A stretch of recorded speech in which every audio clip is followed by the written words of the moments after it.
عظیم عہد ساز شخصیت قائد اعظم محمد علی جناح بانی پاکستان قائد اعظم محمد علی جناح ہم جہد اور فقید المثال شخصیت کے حامل انسان تھے۔ ان کی پیدائش 25 دسمبر 1876 کراچی میں واقع وزیر مینشن میں ہوئی۔ قائد اعظم محمد علی جناح کے دادا کا نام پونجا گوگل داس مگجی اور ان کا تعلق ہندوستان گجرات کے علاقے کاٹھیا واڑ سے تھا۔ پونجا گوگل داس مگجی پہلے ہندو مذہب کے پیروکار تھے، لیکن بعد میں انہوں نے اسلام قبول کر لیا تھا۔ محمد علی جناح کے والد کا نام پونجا بائی اور والدہ کا نام متھی بائی تھا اور وہ کاروباری گھرانے سے تعلق رکھتے تھے۔ وہ دونوں قائد اعظم کی پیدائش سے قبل 1875 میں کراچی منتقل ہو گئے اور کرائے کے گھر وزیر مینشن کی دوسری منزل پر رہائش اختیار کر لی۔ قائد اعظم محمد علی جناح کے دیگر 3 بھائیوں میں احمد علی جناح، بندے علی جناح اور رحمت علی جناح، جبکہ 3 بہنوں فاطمہ جناح، شیریں جناح اور مریم جناح شامل ہیں۔ محمد علی جناح 7 بہن بھائیوں میں دوسرے نمبر پر تھے۔ انہوں نے ابتدائی تعلیم کراچی میں واقع سندھ مدرسۃ الاسلام اور کرسچن مشنری اسکول سے حاصل کی، جبکہ میٹرک جامعہ ممبئی سے کیا۔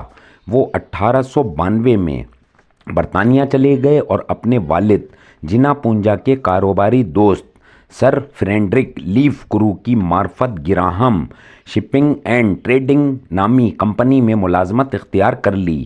تاہم جلد ہی ملازمت کو خیر آباد کہہ کر 1893 میں انہوں نے قانون کی تعلیم کے لیے لنکن ان میں داخلہ لے لیا۔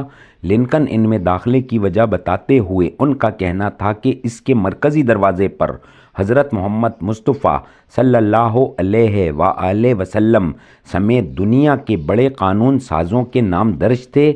اس سے ان کی دین اسلام سے دلی وابستگی کا بخوبی اندازہ لگایا جا سکتا ہے، اور اس طرح وہ محض 20 سال کی عمر میں وکالت کی ڈگری لے کر بر صغیر کے سب سے کم عمر بیرسٹر بن گئے۔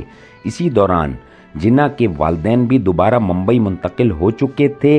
کہتے ہیں کہ لندن جانے سے قبل ان کی شادی ایمی بائی نامی خاتون سے کر دی گئی تھی۔ تاہم کچھ ہی عرصے کے بعد محمد علی جناح کی والدہ متھی بائی اور بیوی ایمی بائی دونوں یکے بعد دیگر دنیا سے رخصت ہو گئیں۔ محمد علی جناح نے دوسری شادی ایک پارسی خاتون رتن بائی سے 1918 میں کی۔ رتن بائی مشرف با اسلام ہونے کے بعد مریم جناح کے نام سے پکاری جانے لگیں اور پھر ان کے ہاں 1919 میں بیٹی دینا واڈیا کی ولادت ہوئی۔ محمد علی جناح نے قانون کی ڈگری لینے کے بعد ممبئی سے اپنی عملی وکالت کا آغاز کیا اور جلدی ذہانت و قانون پر مضبوط گرفت کے باعث ان کا شمار بڑے قانون دانوں میں ہونے لگا۔ انہوں نے عملی سیاست میں قدم رکھتے ہوئے 1906 میں انڈین نیشنل کانگریس میں شمولیت اختیار کر لی۔ اسی دوران انہوں نے ہندو مسلم اتحاد کے لیے خوب کام کیا۔ اسی دوران وہ انڈین میونسپل کارپوریشن کے رکن بھی بنے، جبکہ 1909 میں برطانوی پارلیمنٹ سے ہندوستان میں آئینی اصلاحات کی غرض سے انڈین کونسلر ایکٹ منظور ہوا، جس کے نتیجے میں امپیریل لیجسلیٹو کونسل وجود میں آئی۔ محمد علی جناح نے 4 جنوری 1910 کو امپیریل لیجسلیٹو کونسل کی رکنیت کے لیے الیکشن لڑا اور کامیابی حاصل کی۔ محمد علی جناح نے رکنیت کے اگلے ہی سال امپیریل لیجسلیٹو کونسل میں مسلم اوقاف کا بل پیش کیا اور اپنے بے باکانہ دلائل، جرأت مندانہ موقف، قانونی قابلیت اور طرز استدلال کی بدولت 1913 میں اس بل کو منظور کروانے میں کامیاب ہوئے۔ مارچ 1913 میں وائسرائے ہند نے بھی اس بل کی توثیق کر دی تھی۔ یہ وہ کامیابی تھی جس نے محمد علی جناح کو ہندوستانی سیاسی افق کا درخشندہ ستارہ بننے میں مدد کی۔ دوسری طرف آل انڈیا مسلم لیگ بھی وجود میں آ چکی تھی۔ وہ 1913 میں آل انڈیا مسلم لیگ میں شامل ہوئے۔ اسی دوران انہوں نے انڈین نیشنل کانگریس اور آل انڈیا مسلم لیگ کے مابین ایک پل کا کردار ادا کرتے ہوئے میثاق لکھنؤ مرتب کرنے میں مدد کی، لیکن جب انہیں یقین ہو چلا کہ انڈین نیشنل کانگریس کا مسلمانوں سے رویہ معتصبانہ ہے تو وہ 1920 میں انڈین نیشنل کانگریس سے علیحدہ ہو گئے اور پھر اپنے آپ کو آل انڈیا مسلم لیگ کے لیے وقف کر دیا۔ ایک وقت ایسا بھی آیا کہ انڈین نیشنل کانگریس کے مسلم مخالف کردار اور مسلمانوں کے باہمی انتشار کی صورتحال سے مایوس ہو کر غیر معمولی قابلیت اور صلاحیتوں کے حامل محمد علی جناح انگلینڈ جا بسے۔ تاہم بعد میں کانگریس کی ریشہ دوانیوں سے پریشان مسلمان رہنما اس ایک نقطے پر متفق دکھائی دیے کہ انہیں ایک ایسے مرکزی رہنما کی ضرورت ہے جو ہندوؤں کی منافقانہ اور انگریزوں کی ظالمانہ سازشوں کا مقابلہ کر سکے۔ یہی وہ وقت تھا جب ڈاکٹر علامہ محمد اقبال اور دیگر مسلم رہنماؤں نے محمد علی جناح پر زور دیا کہ وہ انگلینڈ سے واپس آ کر آل انڈیا مسلم لیگ کی قیادت سنبھالیں۔ 1933 میں محمد علی جناح وطن واپس آ گئے۔ آل انڈیا مسلم لیگ کی قیادت سنبھالنے کے بعد محمد علی جناح نے اپنی کرشماتی شخصیت اور قائدانہ صلاحیت سے ثابت کیا کہ پرامن آئینی جد و جہد ہی بہتر اور درست راستہ ہے۔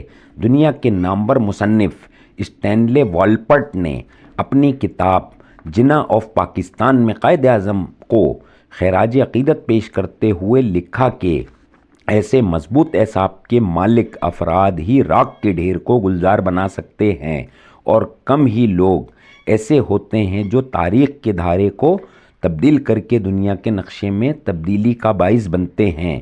ان میں بہت ہی کم لوگ نئی قومیت پر ملک تعمیر کرنے کا سہرا اپنے سر سجاتے ہیں، اور محمد علی جناح نے یہ تینوں کام کر دکھائے۔ برطانیہ سے واپسی کے بعد محمد علی جناح نے اپنی طویل جد و جہد سے ایک طرف ہندوستان کے مسلمانوں میں جذبہ آزادی ابھارا تو دوسری طرف سیاست میں تعلقات کے بجائے اصول پرستی کے رجحان کو فروغ دے کر مسلمانوں کے لیے ایک الگ ریاست کے لیے آواز بلند کرنا شروع کی، اور یوں 1940 میں لاہور میں قرارداد پاکستان منظور ہوئی، جبکہ ہندوستان میں دسمبر 1945 کے دوران ہونے والے انتخابات میں آل انڈیا مسلم لیگ نے بڑی نمایاں کامیابی حاصل کی، جس کے بعد کا مطالبہ زور پکڑ گیا، اور یوں کانگریس کی ریشہ دوانیوں کے باوجود برطانیہ کو اس مطالبے کو تسلیم کرنا پڑا۔